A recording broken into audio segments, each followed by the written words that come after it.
push that rock with Simpson math. Let's talk about normal curves. Normal curves are described by Gaussian distributions. Gaussian distributions are distributions of measurements x, where x is a continuous variable, such that this formula, this function here, describes the density distribution of the measurements whose mean is mu and variance is sigma squared. Normal distributions have similar mound shapes with shared attributes. Here are two different normal distributions. We use this shorthand to describe a normal distribution whose mean is mu and whose standard deviation is sigma. So this one has a mean of 5, see the peak at 5, and a standard deviation of 1. This one also has a mean of 5 and a standard deviation of 3. Notice that they have several shared characteristics. First of all, in a normal distribution, the mean, median, and mode are all equal, and they occur right here at the mean. Second of all, the inflection points, these points here where it changes from concave down to concave up, always occur at one standard deviation above and one standard deviation below the mean. Also, normal curves are always asymptotically growing close to 0 as the x values grow large and small. So both of these curves asymptotically approach 0 as we allow x values, the measurements, to get very big or very small. They're symmetric, which means that we could draw a vertical line through the mean and then fold the paper right at that vertical line, and this half should match up equally with that half. So that means we can use a lot of symmetry to know that, hey, there's just as much area under the curve below 3 as there is above 7. We're going to use that a lot. Now, since this is a density distribution, the area under the curve corresponds with probability. So for instance, when I talked about the area below 3, that would correspond to the probability that the measurements are less than 3 or less than and equal to 3. Normal distributions have their own 2SD rule. Remember the Chevyshev's 2SD rule that said for any kind of distribution that at least 3/4 or 75% of the measurements would be within 2 standard deviations of the mean? Well, normal distributions have their own 2SD rule, and it says that 95% of the measurements will range from 2SD below to 2SD above the mean. That means that if we're talking about a normal distribution, say, whose mean is 20 and standard deviation is 4. Well, here's the mean. 2 standard deviations above 20 would be go up 4 and then go up 4 a second time.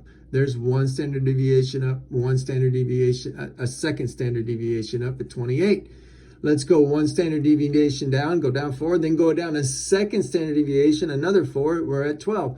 So the normal distribution 2SD rule says that 95% of the data will range from 12 to 28.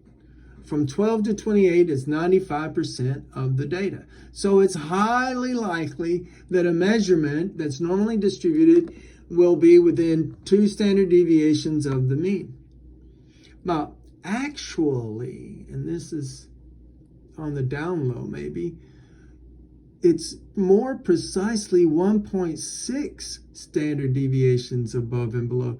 But, 1.6 SD rule just doesn't have a cool ring to it, so we'll ignore that and just say 2SD is close enough.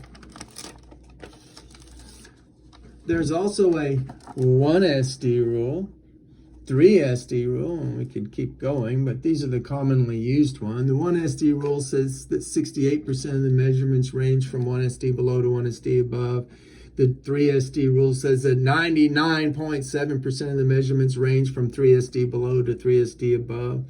So the 1SD rule says most of the measurements are within a standard deviation of the mean, and the 3SD rule says almost all of the measurements are within 3 standard deviations of the mean. But remember, the measurements can vary further than that, much further. It's just that almost all of them don't vary further than that. Now, what's really cool is the SD rules for normal distributions are roughly true for all the mound-shaped, sort of symmetric distributions that are out there. Yay, that means we can use this new SD rule that 2SD rule that 95% of the measurements are within 2SDs for any roughly mound-shaped, sort of symmetric distribution, and we won't be off by too much. When there's no significant skew, we'll just use our new 2SD rule and say 95% of the measurements are within 2SD. That's cool. Here's another cool thing. For the binomial distribution that we have studied in our previous lessons, here's the formula for the binomial distribution. It turns out the binomial distribution is mound-shaped and somewhat symmetric as long as P and Q aren't too extreme and the sample size is large enough. If you have a sample size of, say, 100 and your P is 0.02, well, there's going to be some skew. But if your P and Qs are not too extreme, the binomial is typically mound-shaped and somewhat symmetric. And even though it's discrete variable, not continuous, and the normal curve is continuous variables, even though the binomial is for discretes, we can still use our normal 2SD rule in the cases where it's not, the P and Q aren't too extreme and it's mound-shaped and roughly symmetric. That is so cool. We can apply our new rule to lots of distributions. Let's do a problem. So let's consider a distribution that's mound-shaped and nearly symmetric, where the mean is 48 and the sigma is 10. And let's ask the question about how many measurements are greater than 68. Okay, well, we'll draw a mound-shaped distribution that's roughly symmetric. We'll just make it symmetric since it says it's nearly symmetric. Okay, so we draw a mound shape here. I'm going to put the peak at the mean, 48. The mean is 48. Okay, then we'll go up by 10. There's 1 standard deviation. We'll go up by 10 again. There's 2. We'll go down by 10. There's 1. And we'll go down by 10 again. So that's a range of 2 standard deviations below. And this right in here from 48 to 68 is a range 2 standard deviations above. So going from 28 all the way to 68 is ranging from 2SD below to 2SD above. We say the phrase from 28 to 68, the measurements are within 2 standard deviations of the mean 48.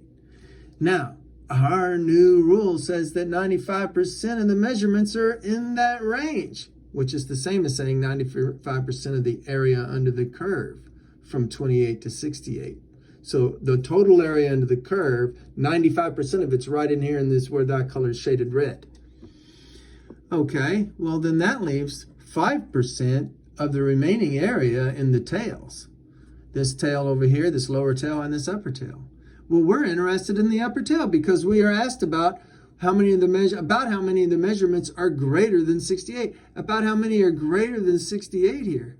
Well, that's the upper tail. But remember, it's symmetric. So if it's symmetric, this tail should be roughly the same size as that tail. And if 5% are in the tails all together and they're about the same, then we can just cut it in half and say 2.5%.